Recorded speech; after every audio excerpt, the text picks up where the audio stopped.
भगवान जितना लिख दिया है आपको कि आपको 5 गो औलाद होगा तो आपको 5 गो होगा। ये आप लेकिन उसको रोकना तो हमारी बात की बात है। आपके बस की बात नहीं है, भगवान के हाथ में। आप कैसे रोक दिएगा? आप उसी आधार पर रोक सकते हैं जब आप पत्नी का कत्ल करके दूसरी शादी नहीं कर सकते हैं। अपने मुस्लिम भाइयों को भी कहना चाहूंगा कि आपके पास भी संसाधन सीमित है, पॉपुलेशन कंट्रोल तो आपके लिए भी जरूरी है। हालांकि उनको टारगेट करके नहीं, लेकिन मैं इतना जरूर कहूंगा कि आपके लिए भी जनसंख्या नियंत्रण जरूरी है। आप लोग भी समझदारी से काम लें। 10 बच्चे सिर्फ अगर पैदा करते हैं, उनको अच्छी शिक्षा मिलनी चाहिए, उनको रोजगार खाना मिलना चाहिए। अगर आपके पास संसाधन नहीं होंगे, बहुत सारे बच्चा आ जाने से अगर उनको ढंग से आप पढ़ा नहीं पाएंगे तो वो गरीबी की मार झेलते रहेंगे और दिन प्रतिदिन वो तंगहाली में ही जीवन गुजारेंगे। हमको तो लगता है कि हिंदुओं से ज्यादा मुसलमान जागरूक हैं और उनमें जागरूकता आई है, वो भी अपने बच्चों को सीमित कर रहे हैं। ऑपरेशन करवा लेंगे। अगर गरीब के पास पैसा नहीं तो ऑपरेशन कहाँ से कराएगा? सरकारी हॉस्पिटल में होता नहीं। सरकारी हॉस्पिटल में किडनी निकाल ले तो आप क्या कीजिएगा? कि ये स्कूल तो गर्व की बात नहीं कहा जा सकता, क्योंकि हम लोग 2050 में हम लोग चाइना को क्रॉस करने जा रहा है। जनसंख्या के दृष्टिकोण से हम लोग चाइना को पार करेंगे। तो जो हमारी जो आर्थिक संपन्नता है उसके हिसाब से जनसंख्या वाकई में हम लोगों के लिए चिंताजनक है। जैसे कभी कभी आपके यहाँ एक बच्चे पहले से हैं और जुड़वा पैदा हो गया दूसरी बार में, फिर आप क्या करेंगे? या तो एक बच्चे को आपको मारना होगा, तभी आप सरकारी सुविधाओं का लाभ उठाएंगे। चाइना मॉडल भारत सरकार को अपनाना चाहिए। चाइना के हर हाथ को काम है। आज हमारे यहाँ 30 से 40% युवा बेरोजगार हैं जो आपराधिक गतिविधियों में रहते हैं।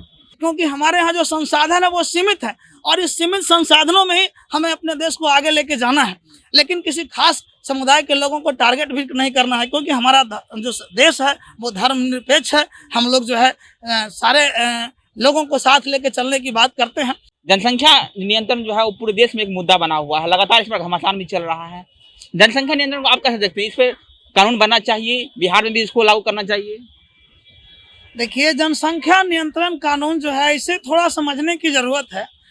जनसंख्या नियंत्रण जरूरी है, लेकिन जिस तरीके से अभी एक आरएसएस प्रचारक हैं राकेश सिन्हा जी, उन्होंने राज्यसभा में एक प्राइवेट बिल पेश किया है।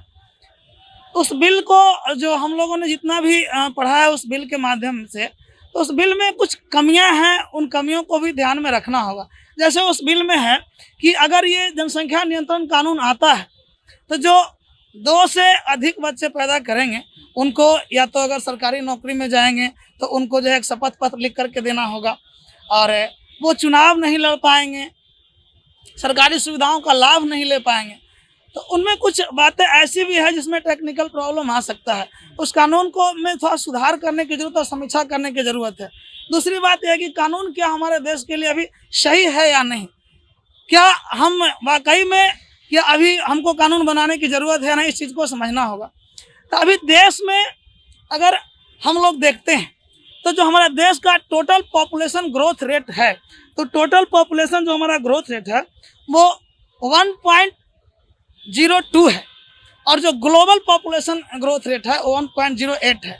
तो उसके अनुसार से अगर हम लोग देखते हैं तो करीब करीब हम लोग उसके करीब हैं।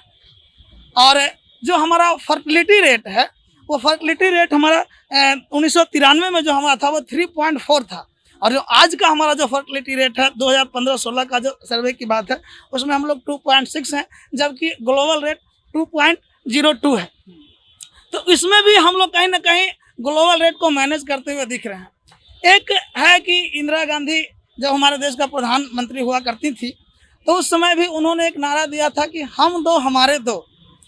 तो मेरी नज़र में अगर मैं अपनी राय कहूं तो एक कानून के बंधन में बांधने से बेहतर होता कि सरकार अगर लगातार पॉपुलेशन कंट्रोल करने के लिए जन जागरूकता जो अभियान चलाती, लोगों को जागरूक करती, लोगों को अगर शिक्षित करती, सरकार लोगों को बताती कि भाई पॉपुलेशन कंट्रोल हमारे लिए कितना ज़रूरी है। क्योंकि कानून बनाना हर समस्या का समाधान नहीं है। हमारे यहाँ बहुत सारे कानून बने हुए हैं और बहुत सारे अपराध को लेकर भी कानून बने हुए हैं, लेकिन जानकारी और जागरूकता के अभाव में वो कानून पड़े हुए रहते हैं और कहीं ना कहीं उनका दुरुपयोग हो जाता है। तो इस कानून से भी जो ये कानून एक बाध्यकारी होगा, तो मेरी राय में होता कि अगर एक जन जागृति होती, जैसे आज शिक्षा की भारी कमी है खासकर ग्रामीण क्षेत्रों में, या ऐसे आप राज्यों का अगर उदाहरण लेंगे तो जो छोटे और जो शिक्षित राज्य हैं वहाँ पॉपुलेशन काफ़ी कंट्रोल है, लेकिन जो बड़े राज्य हैं और जो गरीब राज्य हैं वहाँ पॉपुलेशन का जो रेट है काफ़ी बढ़ता हुआ आपको दिखाई देगा। तो हालांकि रेट है, हमारे यहाँ भी बिहार में सम्राट चौधरी भी उनका भी एक बयान आया था कि जब पंचायत चुनाव होगा इसमें भी हम लोग पॉपुलेशन जो कंट्रोल जो लॉ है, जो कानून है, उसको लेकर के खास चर्चा हो रही है। अभी असम के जो अभी मुख्यमंत्री हैं उन्होंने भी मुस्लिम समुदाय के कुछ लोगों से बात की। यूपी में भी इसकी तैयारी जोरों शोर से चल रही है।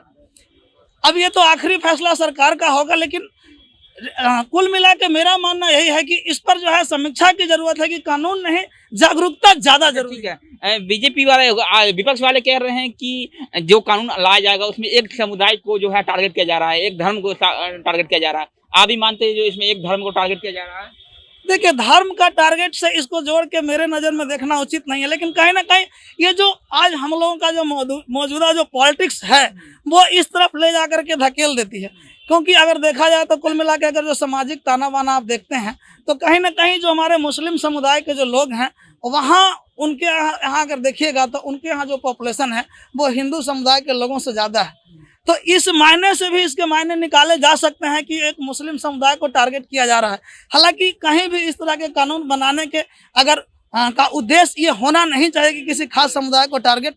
हाँ, ये बात सही है कि विपक्ष वाले बीजेपी वाले खुल के बोलते नहीं हैं, लेकिन कुछ कुछ उनकी गतिविधियों से, उनकी कारगुजारियों से ही उन पर सवाल उठते रहे हैं कि जो उनके कार्यक्रम होते हैं वो कहीं ना कहीं उनका उद्देश्य किसी खास समुदाय को टारगेट करना होता है। हालांकि मैं ये नहीं कह रहा हूँ कि जनसंख्या नियंत्रण हमारे देश के लिए ज़रूरी नहीं है।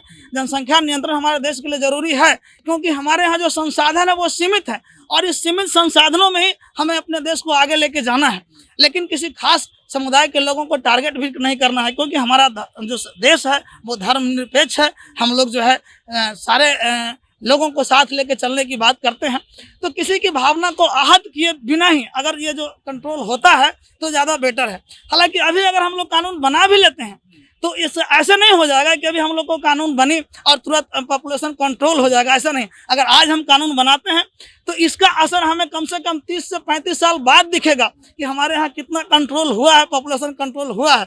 अभी तुरंत नहीं दिखेगा। कुछ देश ऐसे भी हैं जिन्होंने ये कानून बनाया, उनको इसका कुछ साइड इफेक्ट भी दिखा। जैसे फ्रांस जनसंख्या नियंत्रण कानून बनाया, चीन भी जनसंख्या नियंत्रण कानून बनाया और जनसंख्या नियंत्रण कानून बनाने के बाद आज चीन ने भी कुछ खास शर्तों के अनुसार जनसंख्या कानून में ढील देने की बात कही। आज फ्रांस में तो स्थिति ये आई कि वहाँ युवाओं की संख्या काफ़ी कम हो गया। वहाँ जो है एवरेज जो एज है काफ़ी बढ़ गया, वहाँ वयस्कों की वृद्धों की संख्या बढ़ गया। तब आज उन्होंने फिर से एक कार्यक्रम चलाया कि बच्चा पैदा करने पर उन्हें पुरस्कार देना शुरू किया। तो हमें इन सब चीज़ों पर भी ध्यान रखने की ज़रूरत है कि कहीं आज हम कानून बनाते हैं और फिर वो हमारे लिए बाध्यकारी ना हो जाए और जो हमारा देश आज सबसे युवा देश है कहीं इसके साइड इफेक्ट ना हो जाए। जिस तरह से पॉपुलेशन बढ़ रहे हैं वो दिन दूर नहीं जो हम लोग चाइना को पार कर देंगे। अभी चाइना के बराबर में हम लोग हैं लगभग कुछ दिनों में हम चाइना को भी पार कर सकते हैं। तो ये हमारे लिए गर्व की बात है या शर्म की बात है? हालांकि ये इसको तो गर्व की बात नहीं कहा जा सकता, क्योंकि हम लोग 2050 में हम लोग चाइना को क्रॉस करने जा रहा है। जनसंख्या के दृष्टिकोण से हम लोग चाइना को पार करेंगे। तो जो हमारी जो आर्थिक संपन्नता है उसके हिसाब से जनसंख्या वाकई में हम लोगों के लिए चिंताजनक है।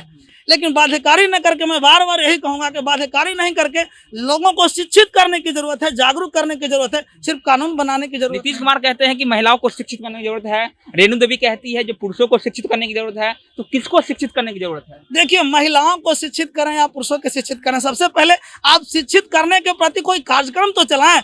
अगर आप कहीं से कोई कार्यक्रम चलाते हैं, कोई एजुकेशन अगर आप समाज में लॉन्च करते हैं, तो ऐसा बात नहीं कि यहाँ अगर कुछ महिलाएं खड़ी हैं और पुरुष खड़े हैं तो वो एक जो वर्ग है वो अपना कान बंद कर लेगा। जो आपका कार्यक्रम होगा किसी खास के लिए नहीं होगा। आपका कार्यक्रम एक व्यापक तरीके से पूरे राज्य में जाना चाहिए, सारे लोगों के लिए होनी चाहिए। सारे लोगों को शिक्षित करने की जरूरत है। आज के युवा पीढ़ी को भी शिक्षित करने की जरूरत है। ये नहीं कि किसी खास महिला को या खास पुरुष को शिक्षित करने की जरूरत है। हर वर्ग के लोगों को, हर तबके के लोगों को, गली ग्रामीण क्षेत्रों में जहाँ लोग गरीब तबके के लोग हैं उनको नहीं पता कि इसका आने वाला समय में इसका क्या असर पड़ने वाला हमारे देश पर, उन लोगों को ये चीज़ बताने की जरूरत है, तब जाकर के ये कंट्रोल में आएगा। हालांकि जो मुस्लिम पर्सनल लॉ है, जो उनका बोर्ड है, अपना जो उनका जो कानून है, उसमें कहीं ना कहीं वो लोग अपने धर्म से जोड़ के देखते हैं कि उनके धर्म में जनसंख्या नियंत्रण जैसे जो है, जैसे नसबंदी या ऑपरेशन जैसे चीज़ों पर पाबंदियां हैं। हालांकि मैं उन लोगों को, अपने मुस्लिम भाइयों को भी कहना चाहूँगा कि आपके पास भी संसाधन सीमित है। पॉपुलेशन कंट्रोल तो आपके लिए भी जरूरी है, हालांकि उनको टारगेट करके नहीं, लेकिन मैं इतना जरूर कहूंगा कि आपके लिए भी जनसंख्या नियंत्रण जरूरी है। आप लोग भी समझदारी से काम लें। 10 बच्चे सिर्फ अगर पैदा करते हैं, उनको अच्छी शिक्षा मिलनी चाहिए, उनको रोजगार खाना मिलना चाहिए। अगर आपके पास संसाधन नहीं होंगे, बहुत सारे बच्चा आ जाने से अगर उनको ढंग से आप पढ़ा नहीं पाएंगे तो वो गरीबी की मार झेलते रहेंगे और दिन प्रतिदिन वो तंगहाली में ही जीवन गुजारेंगे। तो उन्हें भी इन चीज़ों को समझने की जरूरत है। सिर्फ धर्म से जोड़ करके जनसंख्या बढ़ाने से इस देश का विकास संभव नहीं है। कि विकास की रफ्तार में कहीं ना कहीं जनसंख्या जो है वो रुकावटें पैदा कर रही है। आप क्या सोचते हैं जनसंख्या को लेकर? जी, हमारे यहाँ जनसंख्या नियंत्रण जो है वो बहुत ज़रूरी है हर मायने में। हमारे यहाँ संसाधन सीमित हैं।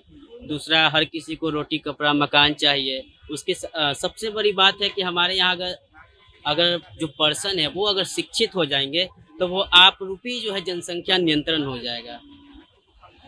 कहीं ना कहीं शिक्षित होने की जरूरत है लोगों को। हाँ, लोगों में शिक्षित होना बहुत ज़रूरी है। नहीं, ऐसा व्यक्तिगत नहीं है कि मुस्लिमों को पर्सनली टारगेट किया जाए कि मुस्लिम के पास ही 8-10 जनसंख्या है। हमारे यहाँ आज भी गांव में खास करके एक परिवार में 10-12 बच्चे हैं, हिंदू परिवार में। तो हम कैसे कह सकते हैं कि सिर्फ मुस्लिम परिवार में ही 10-12 बच्चे हैं? यहाँ हिंदू में भी हैं। देखिए, ये कोरोना पूरी दुनिया को कुछ शिक्षा दिया है और हम खुश हैं कि भारत सरकार और बिहार सरकार जनसंख्या नियंत्रण के बारे में सोची है। लेकिन जनसंख्या नियंत्रण होना चाहिए, बहुत ज़रूरी है। मेरा खुद एक बच्चा है, हम उतना ही कमा पाते हैं जो उसको नहीं खिला पाते हैं, तो ये होना चाहिए। बट अगर हम चाइना की बात करें तो चाइना मॉडल भारत सरकार को अपनाना चाहिए। चाइना के हर हाथ को काम है। आज हमारे यहाँ 30 से 40% युवा बेरोजगार हैं जो आपराधिक गतिविधियों में रहते हैं। तो आप नियंत्रण करने के साथ साथ उनको रोजगार दीजिए ताकि वो माने आगे भविष्य में शिक्षित होकर अपने परिवार को नियंत्रित करने का तरीका सीखें। किसी एक समुदाय को टारगेट करना कहाँ तक सही है? नहीं, ये गलत है और ऐसा है भी नहीं। हमको तो लगता है कि हिंदुओं से ज़्यादा मुसलमान जागरूक हैं और उनमें जागरूकता आई है, वो भी अपने बच्चों को सीमित कर रहे हैं। लेकिन ऐसा कुछ नहीं है कि किसी जाति विशेष को और धर्म विशेष को इसको टारगेट किया जा रहा है। अभी तक था बच्चे 2 ही अच्छे, हम 2 हमारे 2, लेकिन अब एक मांग ये भी हो रही है कि हम 2 हमारे 1, इसका भी नारा दिया जा रहा है। अब इससे कितना सहमत है? देखिए, मेरी नज़र में हम 2 हमारे 2 का जो नारा था, बच्चे 2 ही अच्छे थे, ये कार्यक्रम ये नारा ज़्यादा सुटेबल था। ये इंदिरा गांधी, आदरणीय श्रीमती इंदिरा गांधी जी द्वारा दिया गया नारा था। ये काफ़ी अच्छा नारा था और मेरी नज़र में हम 2 हमारे 2 परिवार के लिए ज़रूरी भी है, क्योंकि अगर हम 2 हमारे 1 रहेंगे तो या तो बच्चे होंगे या तो बच्चियाँ होंगी, तो कहीं ना कहीं इससे हमारा जो है सामाजिक बैलेंस बिगड़ेगा। तो कम से कम 2 बच्चे तो अच्छे हैं ही और ये रहना भी चाहिए 2 बच्चे, क्योंकि और एक चीज़ जो अभी एक बात और मेरे मन में आ रहा है कि जो अगर कानून जैसे है, जैसे मैंने कहा कि जो खामियां हैं, बाय द वे एक चीज़ और सोचना चाहिए इस कानून पर कि जब हम लोग 2 के बाद जो बाध्यकारी बना रहे हैं, लेकिन लगातार ये भी ज़रूरी है क्योंकि हम लोग साइंस को भी झुटला नहीं सकते हैं।